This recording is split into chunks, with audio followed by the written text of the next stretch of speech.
Hamann and Benson, a vision for your future.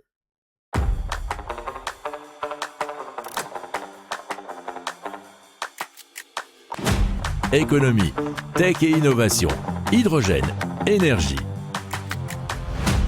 Le journal des stratèges. Présenté par Boris Kalt.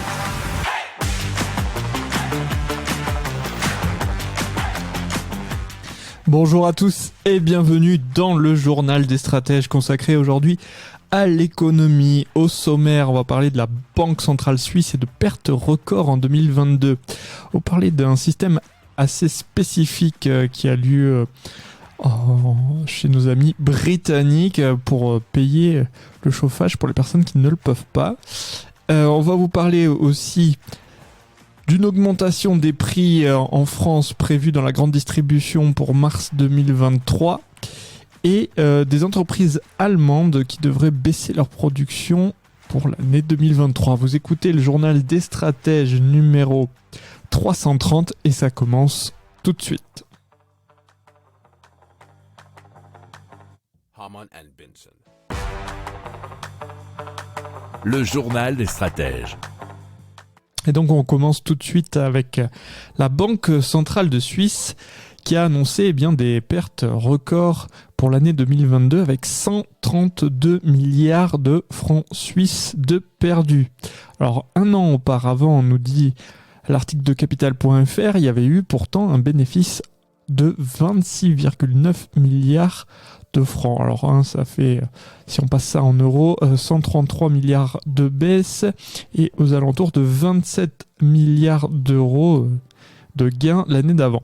Alors cela va les amener à supprimer des versements à la Confédération et au canton, mais ça on y reviendra juste après. Alors la Banque nationale suisse, qui s'appuie sur un vaste portefeuille de placements, a donc subi une perte de 131 milliards de francs ou d'euros sur ses positions en monnaie étrangère notamment. Alors ces positions en francs suisses sont également tombées dans le rouge, essuyant une perte de 1 milliard de francs, 1 milliard d'euros à peu près. Alors ces résultats, il faut savoir qu'ils ne sont pas définitifs puisque ce sont une première estimation, puisque les résultats tomberont notamment le 6 mars. Alors, dans un communiqué, on a appris que la Banque centrale suisse nous explique que cette perte rend impossible toute distribution donc au titre de l'exercice 2022, puisque la BNS reverse habituellement une partie de ce bénéfice au canton et à la Confédération. L'an passé, elle leur avait redistribué 6 milliards de francs suisses. Si vous aimez cette revue de presse, vous pouvez vous abonner gratuitement à notre newsletter qui s'appelle La Lettre des Stratèges, LLDS, qui relate, et cela gratuitement, du lundi au vendredi, l'actualité économique, technologique, énergétique, mais aussi de l'hydrogène, et puis de tout ce qu'on trouvera super intéressant pour votre vie. Hamann and Benson. Le journal des stratèges. Alors on va parler d'un système un petit peu particulier pour faire face à la hausse du chauffage au Royaume-Uni. Puisqu'il faut savoir que, par là même, pas mal de citoyens britanniques sont dans l'incapacité de payer leur note de chauffage et si vous suivez les actualités, vous avez sans doute vu très récemment qu'il y en a même qui ont arrêté de payer puisque les prix devenaient déments. Alors, il y a un nouveau système qui est donc testé dans le Gloucestershire sur 28 patients l'hiver dernier. Et donc, ce programme qui va être élargi à 150 foyers du sud-ouest de l'Angleterre cette année et à 2 régions écossaises. Il s'agit de payer en totalité ou en partie le chauffage des citoyens. La plupart sont des personnes âgées ou des personnes malades, mais cela sous prescription médicale. Et oui, c'est assez particulier puisque le but c'est qu'il reste au chaud et c'est un docteur donc qui va prendre la décision dans un des centres médicaux les plus proches et donc il choisit les patients éligibles. Ils peuvent recevoir, nous dit-on, jusqu'à 700 € d'aide par an sur leur facture, et c'était donc une information qui était passée sur tf1info.fr.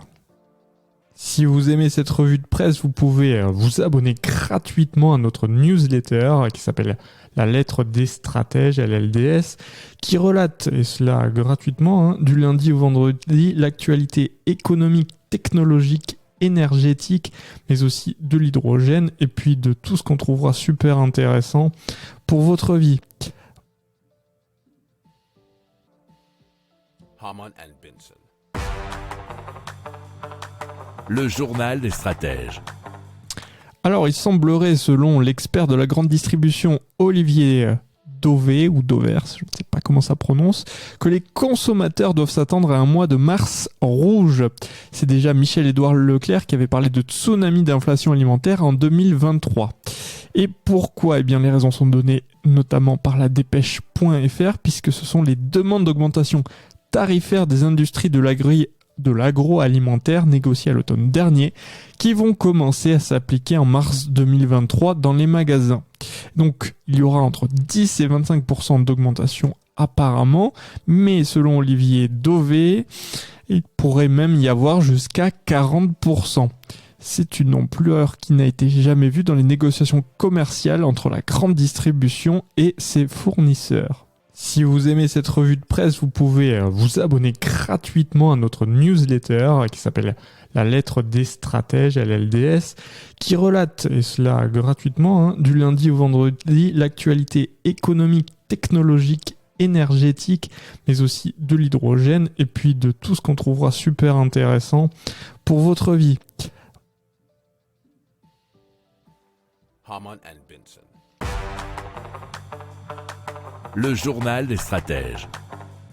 Alors, 4 entreprises allemandes sur 10 s'attendent à une baisse de leur activité cette année, notamment en raison des coûts élevés de l'énergie, ce qu'a montré une enquête de l'Institut économique allemand IW. Et causé, vous imaginez pourquoi, notamment en grande partie au risque de pénurie de gaz, puisque les prix restent assez élevés, et les perturbations dans la production ne peuvent pas être exclues. Alors l'Institut a aussi mené son enquête auprès d'environ 2500 entreprises et ajoute qu'on ne pourra évaluer l'étendue des problèmes pour l'hiver prochain qu'au cours de cette année. Alors les perspectives dans le secteur allemand de la construction, donc le bâtiment, sont aussi assez sombres puisque plus de la moitié des entreprises interrogées par IW s'attendent à une baisse de la production, alors que seuls 15% d'entre elles anticipent une augmentation de l'activité. Et il faut savoir qu'en économie, quand on se penche sur des prospectives, savoir un petit peu ce qui se passe dans le monde du bâtiment, c'est assez proche de ce qui peut se passer dans l'entièreté de l'économie. Et dans le monde du bâtiment, on voit notamment en Allemagne, mais c'est vrai aussi en France, que les jours à venir ne sont pas très beaux. Par conséquent, vous imaginez bien que l'avenir n'est pas rose, mais on parlera dans d'autres journaux des stratèges de choses un peu plus réjouissantes. Harman and Benson. Le journal des stratèges. Voilà, c'est terminé pour aujourd'hui. Je vous souhaite une excellente fin de journée. Je vous dis à très vite pour plus d'infos. Ciao, ciao.